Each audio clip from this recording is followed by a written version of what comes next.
Hi, I'm Alison Bowers and I'm a registered paediatric nurse, registered general nurse and a research fellow for the Centre of Healthcare Transformation at Queensland University of Technology in Brisbane, Australia.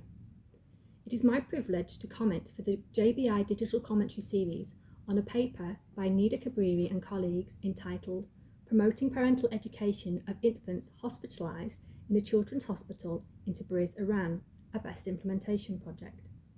The aim of this evidence implementation project was to evaluate the current practice and implement the best practice relating to promoting parent education in the neonatal intensive care unit and infants ward of the Children's Hospital in Tabriz, Iran.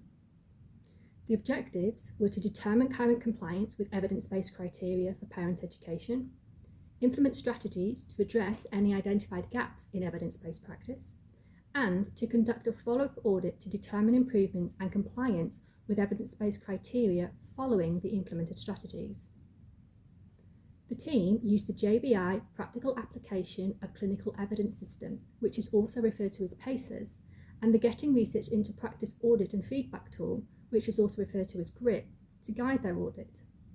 These are great JBI resources as they provide a systematic framework for the audit process, guiding individuals to think about barriers to achieving best practice and strategies for change. PACES in particular creates that time for change and also encourages action. So the team conducted a baseline audit assessing 8 criteria that represented the best recommendations for patient education.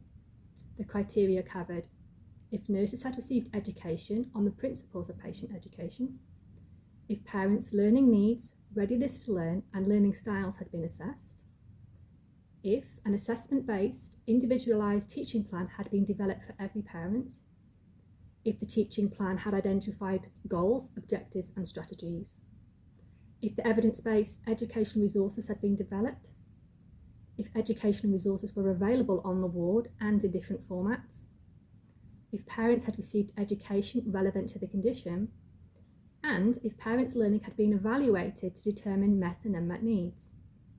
The baseline audit identified that while parents of infants received education, the education was not adequate.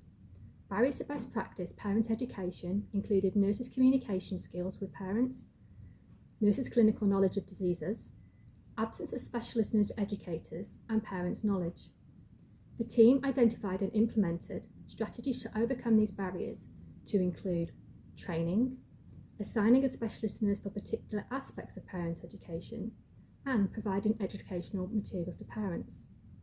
On conducting the follow-up audit, the team identified that while compliance to best practice had improved for 3 criteria, it had decreased for 5.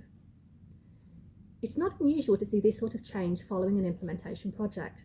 As we know, change doesn't happen overnight. It is a continual and ongoing process. This is because health systems are complex. They are constantly changing to meet need, demand, and supply.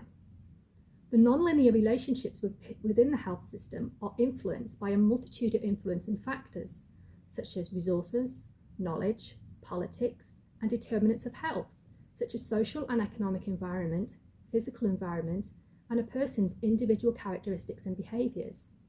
Therefore, a change in one aspect will have an effect in another, and people and systems will have individualised responses to change, which will influence other areas, causing another change and effect elsewhere, and so on.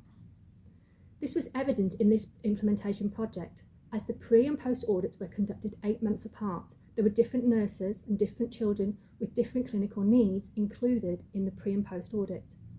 So as such, the barriers identified at the baseline audit were based on the clinical need of patients and the skills and knowledge of health professionals at that time, and therefore would likely be different to those present at the time of the follow-up audit. As highlighted by the authors, it's important to conduct further audits to identify ongoing and changing barriers, to be able to adapt interventions to address those changes and subsequent changes as a result of further interventions. It is this continual improvement cycle that is at the very heart of best practice. The methods used in this implementation project can be used by others to identify and address aspects for improvement in patient education and other areas of clinical care and service delivery. Thank you.